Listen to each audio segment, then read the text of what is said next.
નમસ્કાર દર્શક મિત્રો, જી ટીવી ગુજરાતી ન્યૂઝમાં આપનું હાર્દિક સ્વાગત છે। હવે જોઈશું સમાચાર વિગતવાર।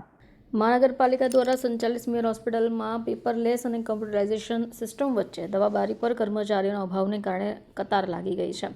દર્દીઓ અને તેમના સંબંધીઓની હાલત કફોડી છે।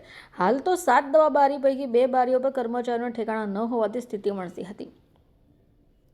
મનપા સંચાલિત સ્મીર હોસ્પિટલમાં શનિ રવિની રજા બાદ સોમવારે સામાન્ય ઓપીડી સારવાર માટે દર્દીઓનો ઘસારો હોય છે, ત્યારે તબીબી સલાહ અનુસાર દર્દીઓ દવા લેતા હોય છે, પરંતુ હોસ્પિટલમાં આવેલી 7 દવાબારીઓ પૈકી 2 દવાબારીઓ પર કર્મચારીની અછતને કારણે દર્દીઓ તેમના સગા સંબંધોની હાલત જોવા જેવી થઈ હતી। વર્ષના અંતે હક રજાબાજી હોવાથી કર્મચારી સહિત તબીબ અધિકારીઓ પણ રજા પર ઉતરી ગયા છે, જેને પગલે આ સ્થિતિ સર્જાઈ હોવાની ચર્ચાએ જોર પકડ્યું છે। એક કર્મચારી અગાઉ રજા મૂકી હોય જ્યારે અન્ય કર્મચારી ઇમરજન્સી કામથી રજા પર થતાં સ્થિતિ સર્જાઈ ગઈ છે। જોકે દર્દીના ઘસારાની જાણ થતાં તાત્કાલિક અન્ય કર્મચારીને દવાબારી પર મોકલી સ્થિતિ હળવી પણ કરાઈ હતી।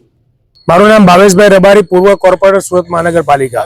ફરી વખત સ્મીમેર લાલિયાવાડી સામે આવી છે, શું કહેશો? સ્મીમેર હોસ્પિટલ જાણે ગરીબ દર્દીઓ માટે કાંક ને કાંક હાલાકી ભોગવી રહ્યા છે, રોજે રોજ સામે આવી રહ્યું છે।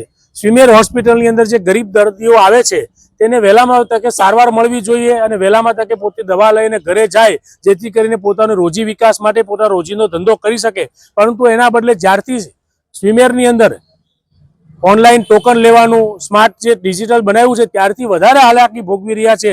ઓનલાઈન દર્દી જ્યારે આવે છે સવારે 9 વાગે ત્યારે ટોકન લઈને પહેલા નંબર પડાવવાનો, પછી ઓપીડીમાં લાઈનમાં રહેવાનું, ઓપીડીમાં લાઈનમાં લીધા પછી દવાબારી પર લાઈન, આ બધાની લાઈનોમાં ફરતો ફરતો દર્દી સવારે 9 વાગે જે આવે છે દવા લેવા માટે એ સાંજે 5 વાગે ઘરે જાય એવી પરિસ્થિતિનું નિર્માણ થયું છે।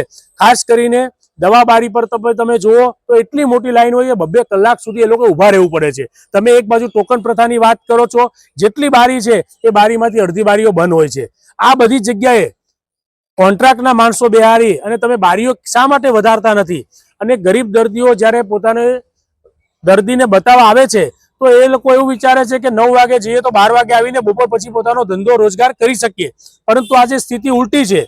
ક્યાંક તો મશીન બંધ હોય, ક્યાંક ડોક્ટર ન હોય, ક્યારેક બારીઓ બંધ હોય, ક્યારેક એનું જે ઓનલાઈન સર્વર હોય ડાઉન થઈ જાય અને એના કારણે 2 કલાક સુધી દર્દીઓને ટોકન નથી આપતા અને 2 કલાક સુધી સારવાર વગર એ લોકોને બેસાડી રાખવામાં આવે છે। 1000 થી 1500 જેટલા દર્દીઓ ભેગા થઈ જાય તો પણ એકદમ જવાબદાર અધિકારી કોઈ ત્યાં આવતું નથી। ક્યારેક દવાનો સ્ટોક તૂટી જાય, ક્યારેક દવાબારી પર માણસ જ ગાયબ થઈ જાય। આ બધી લાલિયાવાડીની સામે સુરત મહાનગરપાલિકા કડક પગલાં નથી લેતી, જેના કારણે દિવસે ને દિવસે સ્મીમેર હોસ્પિટલની લાલિયાવાડી સામે આવે છે અને એનો ભોગ સુરતની જનતાના ગરીબ દર્દીઓ બને છે।